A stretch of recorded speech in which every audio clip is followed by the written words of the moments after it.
Hi everyone. In this video, we'll walk through the initial configuration for TeamBoard ProScheduler. This guide is for app admins. If you're a team member, you'll mostly need My Settings at the end. Let's start with permissions. Open ProScheduler from your apps menu and click Settings on the sidebar to find it. This controls who can access and manage ProScheduler features. There are two roles. App admin is who can configure all app settings. Team admin is who can create teams, manage members, and access each team workspace, like schedule, time log, and report board. To assign permissions, under each role, click Add User to assign users. Click Save Changes when you're done. You can assign one or multiple users to each role. With permissions in place, let's move on to connecting the app with your Jira data. Date fields and task dependencies. This is optional based on how you want your projects are set it up. Date mapping syncs start and end dates between ProScheduler and Jira. To configure, go to Date Mapping from your app settings. Select your project from the dropdown. Toggle Map Dates with Jira Fields to On. Choose which Jira fields to map for start and end dates. Look for green checks. They confirm the fields can be mapped. A red cross means the field doesn't exist for that work type, and you'll need to add it in your Jira project configuration. Once mapped, click Save to apply for future tasks, or migrate to also transfer existing ProScheduler data into Jira. Next is Gantt settings. This is where you set up task dependencies, which integrate with Jira work item linking. Go to Gantt option and configure the dependency types your team uses. Finish to start to start, finish to finish, or start to finish.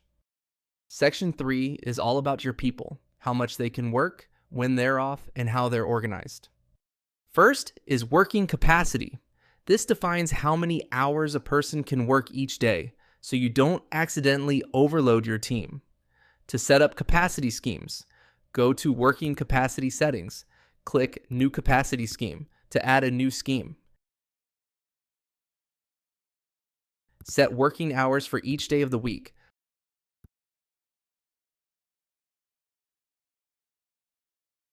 Assign the scheme to one or multiple team members. Click on the check icon to mark a scheme as the default working capacity scheme. If a user isn't assigned to any scheme, ProScheduler automatically applies the default scheme. Now let's set up the holiday calendar. This blocks non-working days, so tasks aren't planned on holidays. To set it up, go to Holiday Calendar. Click New Holiday Calendar. Add holiday dates. You can import public holidays by country or religion from our predefined list. Then assign the calendar to members. Anyone not assigned a specific calendar will use the default holiday calendar. On the scheduler board, holidays are marked with a red dot. When you hover, you'll see the details, and capacity is set to 0 for that day. Next, let's configure time off. Time off types represent planned absences like vacation, sick leave, or unpaid leave. To create time off types, go to Time Off Settings, click New Leave Type, and create your leave type by filling the required fields. Setting these up ensures availability and capacity reflect reality, so people aren't scheduled while they're away. Next are data fields. These are labels like departments, positions, and skills. They help organize member profiles and improve planning visibility. To create data fields, go to Data Fields Settings. Click the blue button to add new item for each label type. Only Jira admins and app admins can configure data fields. In Section 4, we'll set up how work is visually organized and how time tracking periods are managed. First, color schemes. Color helps your team visually distinguish work across schedule, timeline, and Gantt views. To configure a scheme, go to Settings, then Color Schemes. You can assign colors based on resource, different colors for each assignee, or JQL. Color by conditions like status, priority, issue type, and more. Click Add New Color button to set your color rules. Next is period management. This feature lets you control weekly time tracking periods, so you can lock completed weeks. To manage periods, go to Period Management. Select the year from the dropdown. All weekly periods for that year are listed. For each period, set the status, open for all or closed for all. Changes save automatically. Finally, let's look at My Settings, where each user controls personal preferences. There are 3 tabs: Profile, update details like department, position, and technical skills. To update, configure each detail directly on the profile. Click Save Settings when you are finished.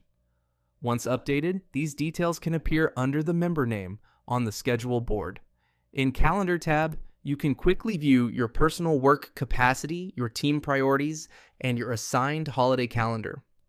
Notifications is where you customize which alerts you receive in-app and via email. And that's it. You're ready to plan. To recap, you've completed all 5 parts. Part 1, access and permissions. Part 2, data integration, which contains date mapping and Gantt. Part 3, people and availability, covers capacity, holidays, time off, and data fields. Part 4, views and tracking, including color schemes and period management. And the last one, Part 5, personal setup. With these in place, your schedules and workloads will be accurate from day 1. Thanks for watching, and we'll see you in the next guide.